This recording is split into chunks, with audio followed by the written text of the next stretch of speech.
everyone, this is Ashley with CT Arena Digitals. I'm going to do a tutorial to show you how to use my new hanging jewel overlays in Photoshop, or hanging crystals, whatever you want to call them. I have 3 images open that I want to use. Obviously these look better on images that portray or look like they would have crystals added to them, just to add a little bit more pop or dimension to your image. So I'm just going to go ahead and get started. I don't have my overlays open. My last few tutorials I've kind of explained why I like to just use the place embedded option rather than just copy and pasting. So if you have your image highlighted and you just go up to File and Place Embedded, and you navigate to the folder that your overlays are in, and you just select which one you want. So I have a few of them in here that are single hanging jewels. That allows you to just kind of, like, if you only want to use that one, you can place it in different areas on your image, or if you only want to use one for any kind of image, you can do that as well. I also have some on here using that jewel and kind of adding some depth of field in the image. Like, I'll go ahead and click on this one to show you. Oh, that one doesn't actually. Okay, so this is perfect. So the reason I do place embedded is because to easily switch between overlays. If you decide, okay, let me see this one, I don't like that one as much, you can right click and replace contents and quickly pick a different one. I'll do this one. Just to show you, see there's blurred ones here already. I think I only have a couple like that, just because it's better if you have free range over the way you want to add it to your image. And I'm actually going to use this one for a different image, so I'm going to change it again to, let's do this one. Okay, and go ahead and change your blending mode to screen. And if you go ahead and zoom in, as you can see, these ones are blurred, these ones are not. I added depth to these ones. Zoom out. Okay, so now these ones over here you can't see as well. So these overlays are going to be best used, since we have to use them on screen blending mode, they don't do well on white to make them pop. But what you can do is you can duplicate the overlay until you get the desired amount of, like, if these were in the studio, they wouldn't be as noticeable in real life on white either. And then you could, if you wanted to, just create that layer mask and invert on those. If you didn't want, oops, turn my light on here, I can't see my keyboard. If you wanted to just have it on these ones, if you use brighter backdrops, it's just going to be a little bit more playing around with the overlays. And then you could use a white brush at 100% opacity to just brush on to those ones and not have your other ones be so bright. But that is a way to make these ones brighter too. I personally like when they're more translucent. They look more realistic in my opinion. So you could duplicate those and make them brighter if you wanted to. And then you could leave it hanging in front of her face. I personally wouldn't recommend that. So I would just create, I'm going to go ahead and merge these real quick. So I'm only working with one layer here. Change to screen blending mode. I would create a layer mask on there and use a black brush at 100% opacity and just brush it off of her face. I want it to be visible through her hair a little bit still there. Okay, and or you could just completely get rid of that one. That actually looks better. Okay, so now you could be done. You could leave it like this. You could add some star, which I think I might include that as an overlay as well in this pack. So I do have, I'm going to create a new layer. Go onto my brushes. I do have a sparkle brush that I could include in this pack, which I think I'm going to. You can leave it as normal. If you're going to do white, hold down Alt on your keyboard and click a white color on your gem, or just really anywhere on your image if you have white. And then you could add pretty like reflection stars. I would do that one a little bit smaller on your gems. And I'll include the brush in there because it goes nice with these overlays. So you could be done with that one. That's what's nice about the ones that I kind of already had the depth added on there for you to create that. It's already created for you. Now, if you didn't want to, I'm going to go ahead and get rid of this one real quick. Oops.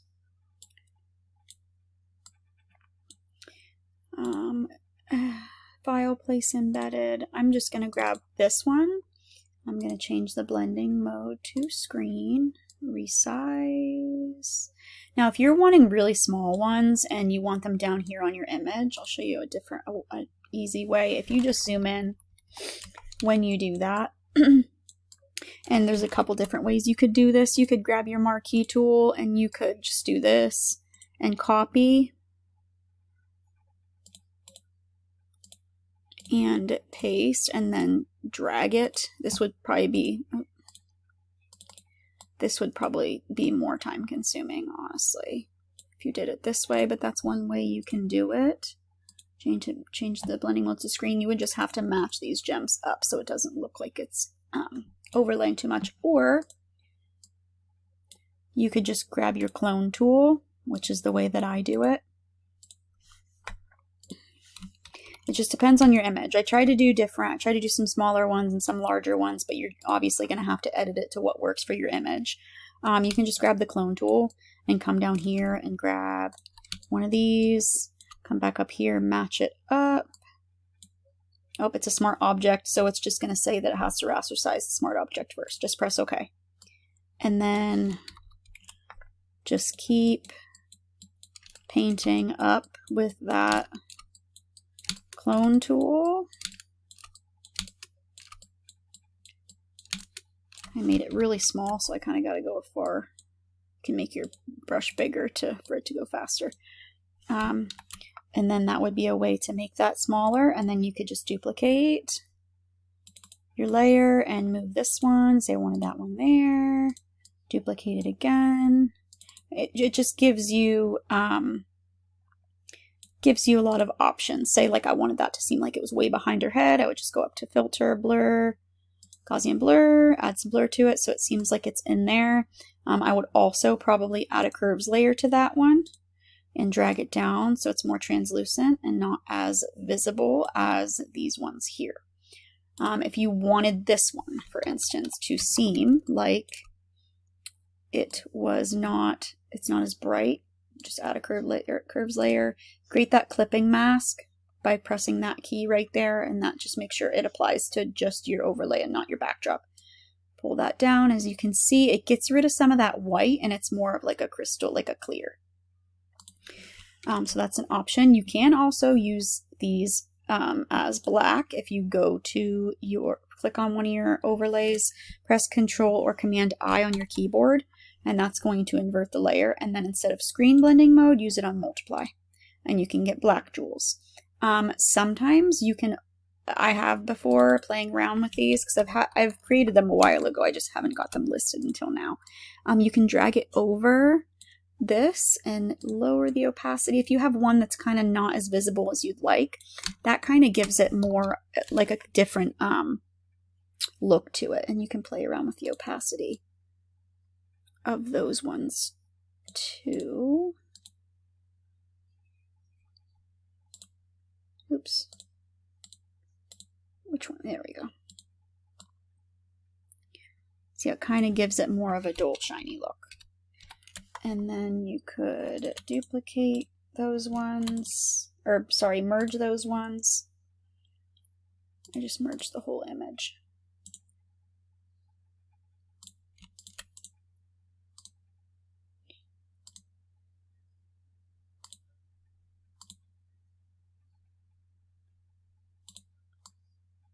And then duplicate. So it's a different, if you do that, if you merge, you might have to clean up the edges, yeah, a little bit on here from changing blending mode. So maybe I wouldn't recommend that. I'm okay with doing the extra work, but obviously if you didn't merge those two layers, go back, and you just wanted to keep it like that. I can't find my, there we go. Okay, I'm gonna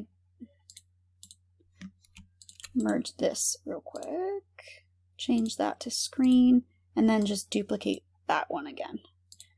Just to play around with different colors. If you wanted one to be brighter, you could just add an adjustment layer, exposure, create that clipping mask, and you can play around with that, but you're gonna kind of get the same result. See, that's really bright. Similar result if you would just duplicate the layer, but with that black overlaid on there, you can see there's kind of like a translucent now effect to that. Kind of looks like a completely different jewel. So that's multiple ways to use that on this photo. So now this one, I think I just used one of my pre-made ones for this one. Go up to File, Place Embedded. I think it was this one. Change the blending mode to screen, and yeah, I was done with this one as soon as I put it on there because it looked really pretty. I wanted to keep it over the wrap there and over her arm because I wanted it to seem as though it was pretty close in the image. And again, same thing with these. You could just, if you wanted to lower them more,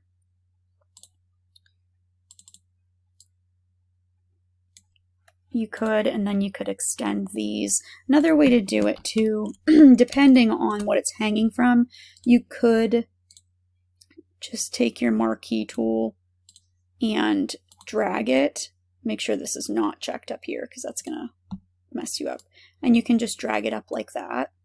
The only thing, when you do that, you're going to run into it dragging the texture on the string. See how the texture on the string is kind of dotted like this? It's going to stretch that out too. So I wouldn't recommend doing it that way.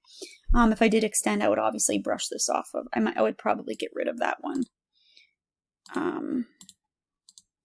altogether and just leave those ones. So that one was super simple.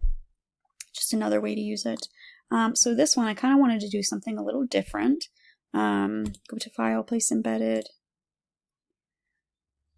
And I'm going to pull one. So I made ones like this too, to where they seem like they're close up. So these ones you want to do as though they're close to your camera and you're shooting through them to your subject.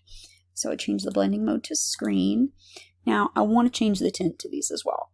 So I would go up to my hue saturation adjustment and click the icon right there to create that clipping mask and press this colorize button right here, because if you can see, if you can change the hue, it's not going to do anything because they're white. So I'm going to press this colorize checker right here, and as you can see, it changed the hue to them, and I want to drag it to like an emerald green color to match that backdrop.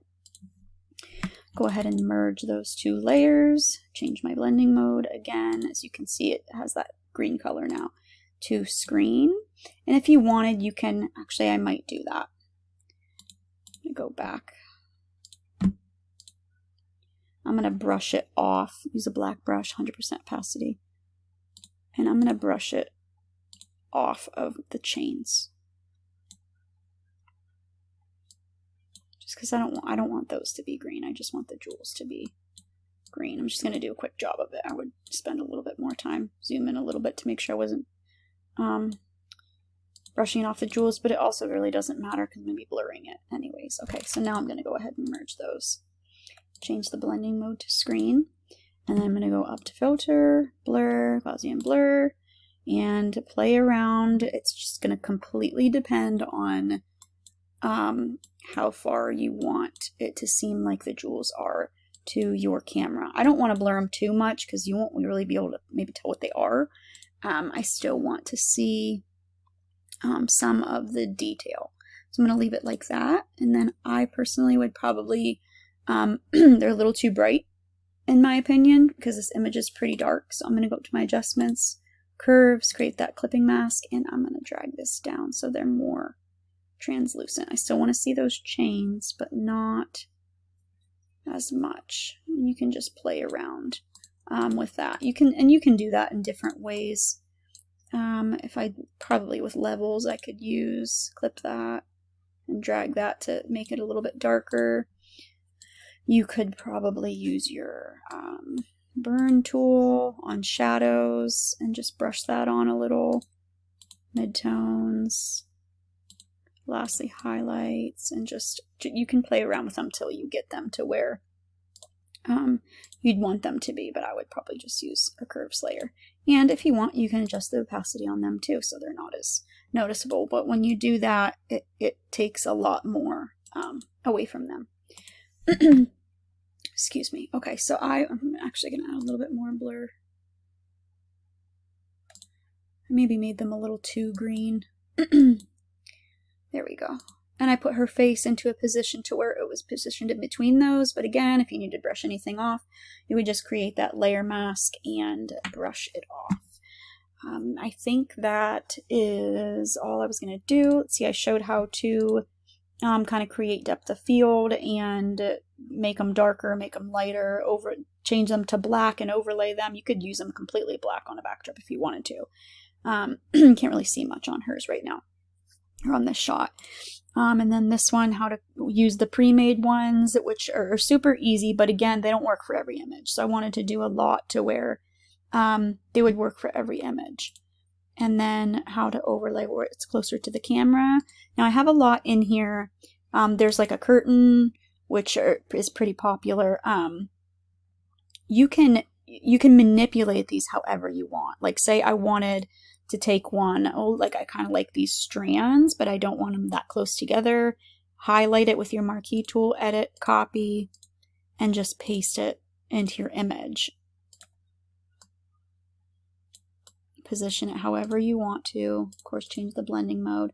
And you could just keep duplicating these ones, or you could take individually from here.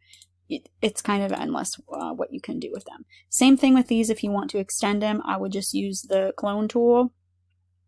Copy down here and then just continue to up at the top if you need to make them any longer. Obviously, like these are kind of huge compared to her, so I would make these.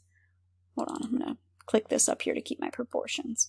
I would make these much smaller, and then I would either keep them here and then do some longer ones, but I would definitely bring some of the longer ones down. And then use my clone tool like before. I'm just going to do it real quick. I'm not going to worry too much about... Oops. I would use my clone tool to just extend that real quick. It's super easy. I have a couple of different ones in here where there's a couple big ones on the side. Which one is it? Right here. To where it's these fun like ball ones, and then I have bigger ones on the side. You don't necessarily have to use the overlay like this. I just want it at least on a layer to where you can copy and manipulate how you want to into your image. But you can absolutely use it like this. This would be pretty on a backdrop to where all the jewels are just kind of above their head and your subjects, like right here in this area. I have hearts in here too. I did heart gems as well. But yeah, lots of different options. I thought these, I took this image of my client and I was like, wow, I really wish I would have hung jewels. And then of course got my mind going for Etsy to create them and sell them to other photographers. So if you have any questions, you can message me on Etsy. If you are a studio photographer, I would love for you to join my group on Facebook. It is linked in the description.